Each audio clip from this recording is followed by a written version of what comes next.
Hello students, welcome to Mehta digital classes. Students, हम लोग देखिए इतिहास का, सामाजिक विज्ञान का जो आपका इतिहास का जो पार्ट है उसका फर्स्ट चैप्टर पढ़ रहे थे हम लोग। ठीक है, उसका जो लास्ट वीडियो था उसमें हमने क्या क्या पढ़ा था, एक बार थोड़ा सा उसको रिवाइज कर लेते हैं। इसके बाद हम अपना नेक्स्ट टॉपिक स्टार्ट करेंगे। ओके स्टूडेंट्स, देखिए ये चैप्टर जो हमारा है क्या, कब, कहाँ और कैसे। ठीक है, तो ये चैप्टर है हमारा इतिहास का, तो इतिहास से ही संबंधित है। तो हमने सबसे पहले पहले ये पढ़ा था कि इतिहास क्या होता है, कि अतीत की घटनाओं के बारे में जानना। ठीक है, उसे हम क्या कहते हैं, इतिहास कहते हैं।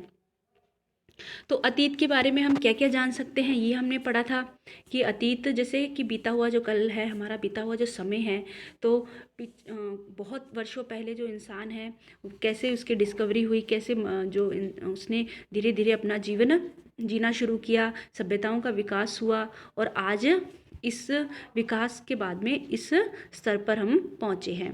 ठीक है, इन सब के बारे में हमने पढ़ा था। अतीत के बारे में हम जैसे हमने देखा था, ये पढ़ा था कि क्या क्या हम जान सकते हैं, कि जो पहले जो लोग थे, जो आदि मानव है, उसने कैसे अपना जीवन प्रारंभ किया, किस किस तरह से वो लोग रहते थे, कहाँ रहते थे, क्या खाते थे, कौन सी भाषा बोलते थे, धीरे धीरे कैसे वो सभ्यता उनकी विकसित हुई। कि सबसे पहले जैसे नर्मदा नर्मदा जो नदी है उसके तट के किनारे रहना शुरू किया था, वहाँ पे ये शिकार करते थे, आखेट के लिए जाते थे, और जंगल से काफ़ी परिचित थे, तो इन जो खाने पीने के लिए भी वो जंगल पर ही निर्भर रहते थे। इसके अलावा सुलेमान और जो किरधर पहाड़ियाँ हैं उसके आसपास का क्षेत्र है, उत्तर जो पश्चिम का जो क्षेत्र है, इसके अलावा उत्तर पूर्व में गारो की जो पहाड़ियाँ हैं, मध्य भारत में विंध्य की पहाड़ियाँ हैं, यहाँ पे इन्होंने रहना शुरू किया, खेती बाड़ी शुरू की है। सुलेमान और किरधर की जो पहाड़ियाँ, इस के क्षेत्र के आसपास गेहूं और जौ की फसलों को बोना शुरू किया, और जो उत्तर पूर्व में गारो की पहाड़ियाँ हैं इसके आसपास किसकी खेती शुरू की, चावल की खेती शुरू की सबसे पहले। ठीक है, फिर सिंधु और इसकी सहायक नदियां हैं, जो उसका जो क्षेत्र है वहाँ पे सबसे पहले आरंभिक जो नगर है वो विकसित हुए धीरे धीरे। गंगा और इसकी सहायक नदियां हैं, सोन नदी है, इन सब के क्षेत्र आसपास मगध क्षेत्र का विकास हुआ। ठीक है, और सहायक नदियाँ जो है किसे कहते हैं, ये हमने पढ़ा था कि सिंधु और इसकी सहायक नदियाँ। तो सहायक नदियाँ कौन सी होती है, कि ऐसी नदियाँ जो किसी एक बड़ी नदी में जाके मिल जाती हैं, कि छोटी नदियाँ जो किसी बड़ी नदी में मिलती हैं तब उन्हें हम क्या कहते हैं, सहायक नदी कहते हैं। जैसे सिंधु बड़ी नदी है तो उसकी सहायक नदियाँ हैं काफ़ी सारी, जैसे झेलम है, रावी है, चिनाब है, व्यास है, तो ये सारी सिंधु नदी में मिलती हैं। इसके अलावा गंगा की सहायक नदियाँ सोन है, यमुना है।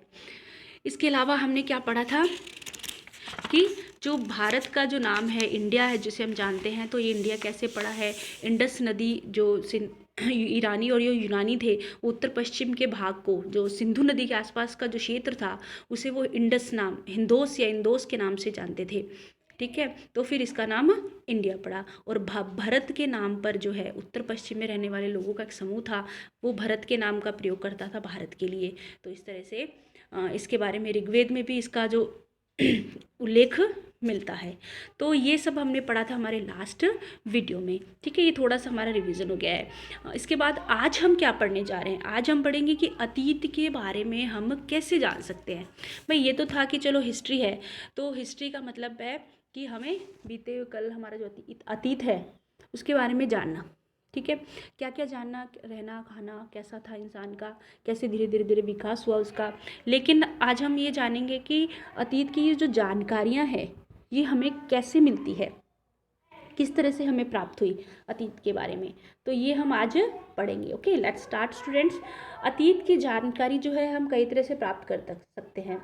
इसमें से एक तरीका है कि अतीत में जो पुस्तकें जो लिखी गई थी उनको ढूंढना और उनको पढ़ना। ठीक है, तो ये जो पुस्तकें थी ये हाथ से लिखी होने के कारण इन्हें पांडुलिपि कहा गया।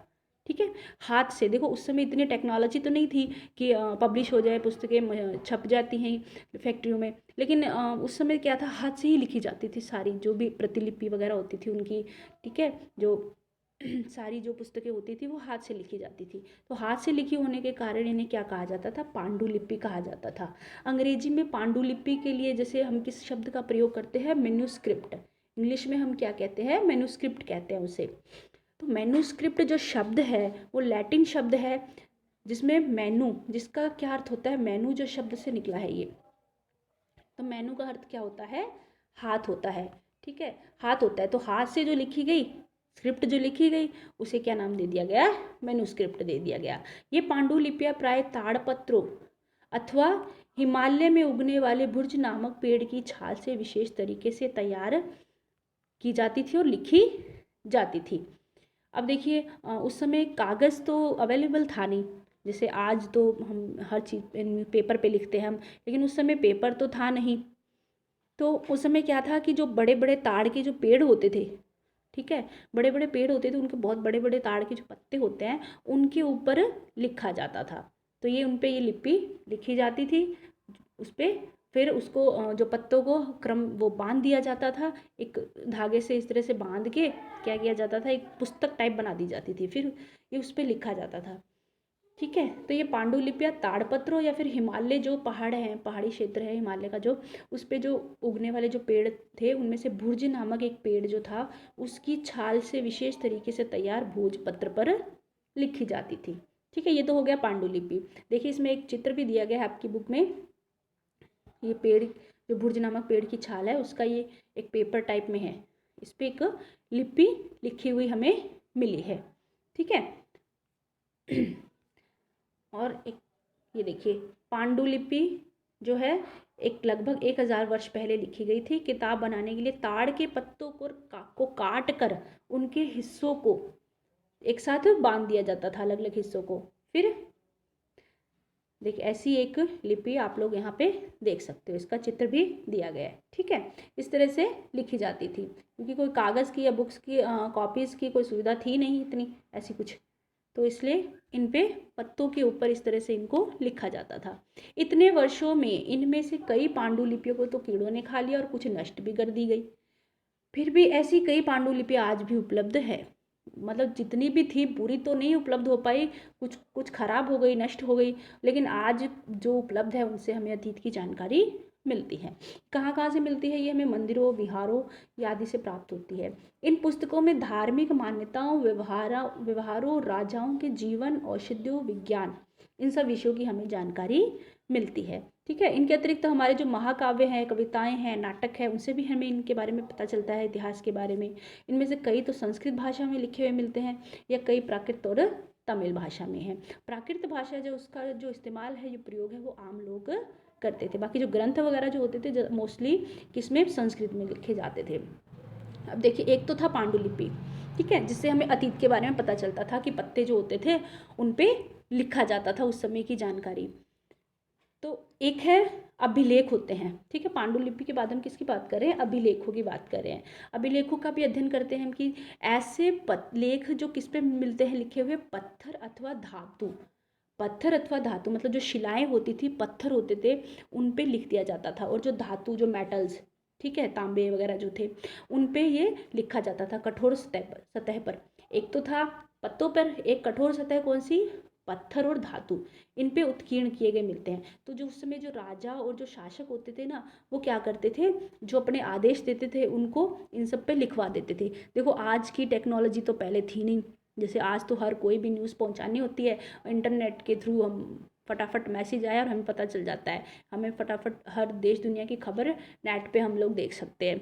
ठीक है लेकिन उस समय ऐसी कोई सुविधा नहीं थी, तो राजा जो होता था वो अपनी आज्ञा उसके सिपाही या तो कोई नगाड़े वगैरह बजा के नगर में जाके वो बताते थे, या फिर राजा क्या करता था, अपने आदेशों को पत्थरों पे, शिलाओं पे या धातु पे इस तरह से लिखवा देता था, मंदिरों में कहीं शिलाओं मंदिर के आसपास लगवा देते थे, ताकि सब लोग आने जाने वाले उन्हें पढ़ सके।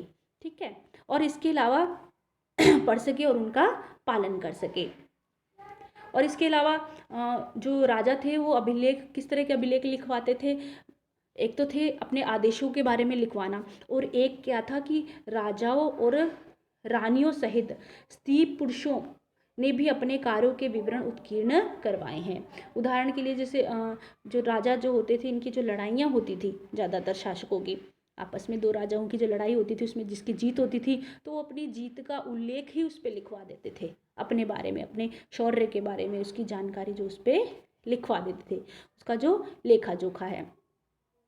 ठीक है, इसके अतिरिक्त अन्य कई वस्तुएं हैं अतीत में बनी और प्रयोग में लाई जाती थी। ऐसी वस्तुओं का अध्ययन करने वाला जो होता है उस व्यक्ति को क्या कहा जाता है, पुरातत्वविद। मतलब अतीत की जो वस्तुएं होती है उसके अध्ययन करने वाले को पुरातत्व विद कहते हैं। जैसे खगोल का अध्ययन करने वाले को खगोल शास्त्री कहते हैं, ठीक है।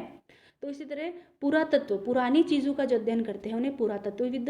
ये किस चीज़ का अध्ययन करते हैं, ये देखिए कि पत्थर और ईंट से बनी जो इमारतों के अवशेष मिलते थे, चित्र और जो मूर्तियाँ, ये सब जो मिलती है इनका अध्ययन करते थे। इसके अलावा औजारों, हथियारों, बर्तनों, आभूषणों, सिक्कों की प्राप्ति के लिए क्या करते थे, खुदाई, छानबीन, ये सब कार्य भी करते हैं। इनमें से कुछ वस्तुएं पत्थर, पक्की मिट्टी, कुछ धातु की भी बनी हो सकती हैं। ऐसे तत्व कठोर और जल्दी नष्ट ना होने वाले होते हैं, क्योंकि जो धातु की और पक्के तत्वों की जो बनी चीज़ें थी वो सालों साल नष्ट नहीं होती है, इसलिए वो खुदाई में प्राप्त हो गई और हमें अतीत की जानकारी उनसे मिल पाई। लेकिन कुछ चीज़ें ऐसी भी होती हैं कि जो मतलब जल्दी नष्ट हो जाती हैं, ठीक है। अब पुरातत्वविद क्या करते हैं, जानवरों, चिड़ियों, मछलियों की हड्डियाँ भी ढूंढते हैं। क्यों ढूंढते हैं, क्योंकि इनको इससे क्या जानने में हमें मदद मिलती है कि अतीत में जो लोग थे वो क्या खाते थे, ठीक है। वनस्पतियों के अवशेष बहुत मुश्किल से बच पाते हैं, लेकिन जो वनस्पतियों के अवशेष थे खाने पीने की चीज़ों के, वो नहीं बच पाते। हमें पता है ये सब चीज़ें ज़्यादा समय तक नहीं चलती है, जल्दी नष्ट हो जाती हैं। लेकिन जो अन्न के दाने जो जल जाते हैं या लकड़ी के टुकड़े जो जले हुए होते हैं वो ज़रूर बचे हुए रह जाते हैं, तो उनके अवशेष हमें मिले हैं, तो जिनसे हमें इसके बारे में पता चला है, ठीक है बच्चों। तो आज हमने ये पढ़ा है कि पांडुलिपि और अभिलेख क्या होते हैं, जिनसे हमें जो अतीत के बारे में जानकारी मिलती है। इसके अलावा अब थोड़ा सा चैप्टर आपका और बाकी है, ये हम जो अगला वीडियो होगा उसमें कंप्लीट कर लेंगे, फिर इसके प्रश्न उत्तर करेंगे तो हमारा चैप्टर कंप्लीट हो जाएगा, ठीक है। इसके बाद हम भूगोल का बच्चों स्टार्ट करेंगे, ठीक है, भूगोल का जो आपका चैप्टर है। ओके, आई होप आपको अच्छे से समझ में आ गया होगा, और इसके जो संबंधित प्रश्न होंगे वो आपको सेंड कर दूंगी, तो आप अपनी नोटबुक, आपको तीनों सब्जेक्ट, तीनों जो पार्ट है अलग अलग नोटबुक बनानी है और उसमें लिखने हैं। जैसे इतिहास की अलग हो गई आपकी, ठीक है, और राजनीतिक जो सामाजिक जीवन है उसकी अलग हो गई, और भूगोल की अलग नोटबुक हो गई। तीनों में अच्छी अच्छी राइटिंग में आपको अपना वर्क करना। Okay okay students, thank you.